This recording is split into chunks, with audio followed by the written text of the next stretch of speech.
আমি আমার ছেলের বিচার চাই, খুনি হাসিনার ফাঁসি চাই।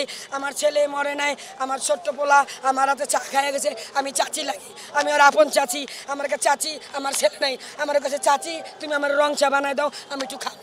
4 দিন আগে, মরার 4 দিন আগে আমি চা বানায় দিছিলাম, খাইছি।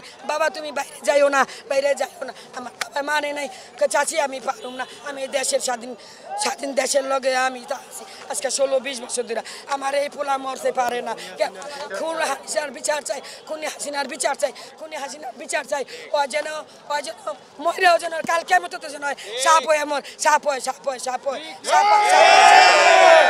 এই পুলিশ বাহিনী সারা বাংলাদেশে যে অত্যাচার করেছে আমরা সংগ্রামের সময় বাপদাদা দেখে নাই, কিন্তু আমরা ব্রাহ্মণবাড়িয়া শহরকে আমরা সুন্দর করে দেখতে চাই। ব্রাহ্মণবাড়িয়ার আলমামুর সরকার, ওবায়দুল মুক্তাদি সরকার ব্রাহ্মণবাড়িয়ার নিষ্কার জগৎটাকে ধ্বংস করে দিয়েছে লাইসেন্স দিয়ে গ্রুপ করে। কিন্তু আমি চাই এই ব্রাহ্মণবাড়িয়া নয়, শুধু বাংলাদেশ ৬৬টা জেলা আছে, শেষ আমি রিক্সার শ্রমিক। আমরা অনেকদিন ধরে বাড়িতে যেতে পারি নাই, মামলা হামলা, মিথ্যা মামলা, নিজেদের মজিবারে পোস্টার লেগে পুরিয়া পারে আমাদের কেস আসামি করছে, থানায় কেস করছে, পুলিশে এগুলো করছে। আমি তো আছি, পুলিশে এগুলো করছে।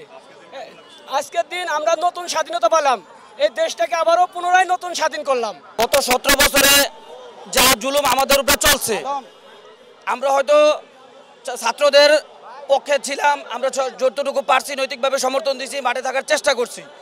বাকি গত 17 বছরে 2013-14 বছরে আমাদের যেই পরিমাণ ছাত্রদল, যুবদল, স্বেচ্ছাসেবক দল গুম, খুন, হামলা মামলার শিকার হয়েছে, এই ধরনের ইতিহাস বাংলাদেশে আর নাই।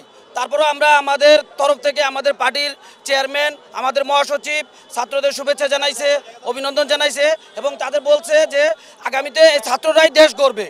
এখন আমরা আমাদের নেতাকর্মীদের নিয়ে কীভাবে সুশৃঙ্খল থাকা যায়, আমাদের পার্টির যারা সিনিয়র নেতৃবৃন্দ আছে তারা আমাদের নির্দেশনা দিছে, ওয়ার্ডে ওয়ার্ডে যে যাতে আমরা কোনো সংখ্যালঘু কোনো মানুষ নির্যাতিত না হয়, এই জিনিসগুলো যেন থাকে। আমাদের মানে বুক ফুললে আমরা কথা বলতে পারছি। আমাদের এটাই আমরা চাওয়া ছিল, আমাদের রক্তের বিনিময়ে আমরা দেশ স্বাধীন করছি। আবার আমাদের ছাত্ররা আমাদের পাশে থাকবে, ওদের পাশে আমরা থাকবো। আমাদের ভাইয়ের রক্ত বিচাতে দিব না এবং আবু সাহেদের রক্ত বিচাতে দিব না। আলামিন ভাইয়ের লাশ এখানে আছে, আমাদের আলামিন ভাইয়ের লাশ এখানে দাফন করার পরে আমরা ঘরে ফিরে যাব।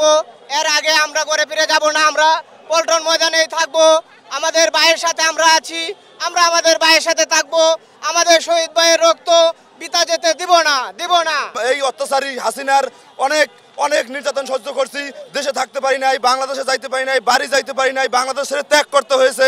আমাদের এই নির্যাতনে আমরা মুক্ত হয়েছি এবং বাংলাদেশ স্বাধীনতা অর্জন করছে, মুক্ত হয়েছে। এবার এদেশের স্বাধীনতা জনগণ সব এখন উৎসল আনন্দ মিছিল করছে, মিষ্টির দোকান খালি হয়ে গেছে। আমরা নতুন করে স্বাধীনতা অর্জন করেছি ইনশাল্লাহ।